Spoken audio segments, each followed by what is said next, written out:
teenagers being ripped for saying grace, a travel ban decision coming soon, and an update on the Fresno State professor. All of that today on the Rebel Buzz. Prepare to be both puzzled and a little disgusted. This week, a photo went viral of teenagers blessing their meal at an Oakland, California Longhorn steakhouse. On the biggest night of their school year, they took time to thank their creator and show gratitude for whatever 15, 16, 17, 18-year-olds are grateful for, just life maybe, or maybe for passing chemistry.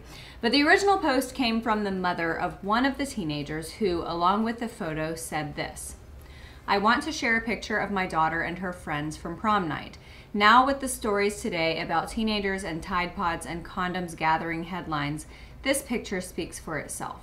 The photo was reposted by a journalist at KTVU in Oakland, Frank Somerville, and he said in his post, "So impressed with these young people on their prom date at Longhorn. They all said grace before eating and were all well behaved." Now, while being well behaved should be, I don't know, standard, unfortunately in today's society it's not so common.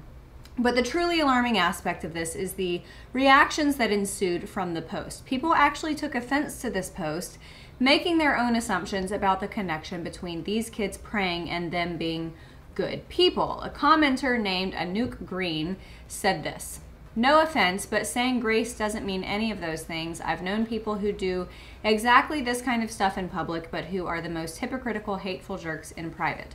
Not saying these kids are like that, but just assuming they're great based on this is A, taking quite a leap, and B, kind of implying people who don't believe can't possibly be on the same level."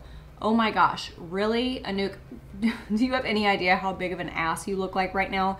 You're taking an innocuous post about kids, a post praising them for being well-behaved and grateful, and spewing this bitter nonsense. Who's the hateful one? Stop being so triggered, you idiot. I don't see any part of that post that implied that only Christians who say blessings are good people. Do you? Good grief, people, get a life. And in judicial and national security news, the Supreme Court will likely be deciding on the travel ban very soon. As you all know, there have been 3 different rollouts of this precautionary order aimed at keeping us safe. The latest applying to travelers from Syria, Iran, Libya, Somalia, and Yemen. The first version was struck down. The second version was approved in an amended version, and this third one is now going through the judiciary process with the nation's highest court. Now, after obstacles upon obstacles, including but not limited to federal judge blockades, the state of Hawaii suing over the ban, appellate courts limiting the ban, this final ruling should be the end of it. But who will be the deciding judge? It appears Justice Anthony Kennedy. The frequent swing vote will tip the scales. President Trump's remarks on the campaign trail regarding his desire to block certain Muslim countries from gaining immediate admittance to the United States without proper vetting might actually play a role in the decision. As reported by Politico, Justice Kennedy expressed concerns about second-guessing the president's response to national security threats, but also seemed wary of declaring that a president's statements on the campaign trail can't be used to assess his actions.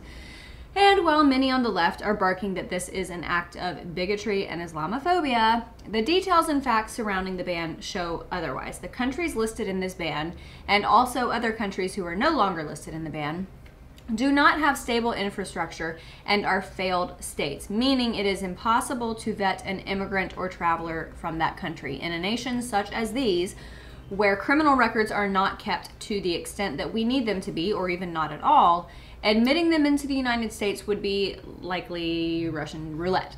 We simply cannot afford to gamble on the intentions of these people, and hopefully soon the Supreme Court will agree and allow the ban to continue. And wrapping up today's Rebel Buzz, Randa Jarrar, it appears, will likely not be fired from Fresno State. Randa Jarrar is the Fresno State professor who tweeted vile and inappropriate things about the passing of former First Lady Barbara Bush. Many were outraged on both sides of the aisle, but Jarrar argued that she made those statements as a private citizen, not as an employee of the university.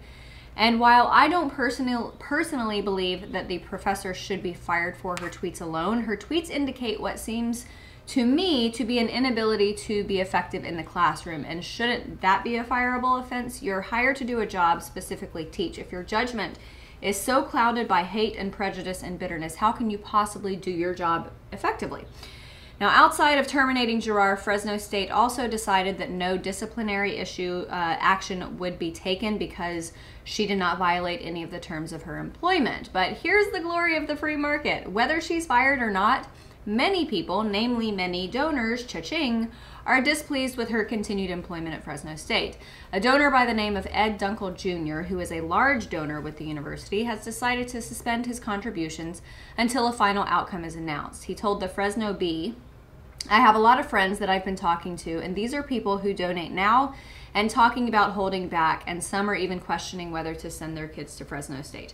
I don't blame them. Let me tell you, I love my alma mater with every ounce of my being, but if an Auburn University professor ever pulled this shenanigans, I would absolutely close my checkbook. End of story." What do you guys think? Let us know. Everybody, have a great weekend. Thanks so much for watching. I'm Amanda, head for The Rebel.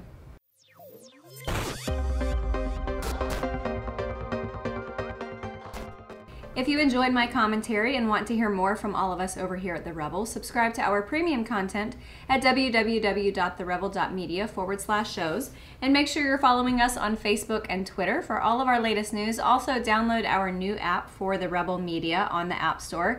Download it and you will have access to all of our latest videos and your favorite Rebel shows. Thanks so much for watching. I'm Amanda, head for The Rebel.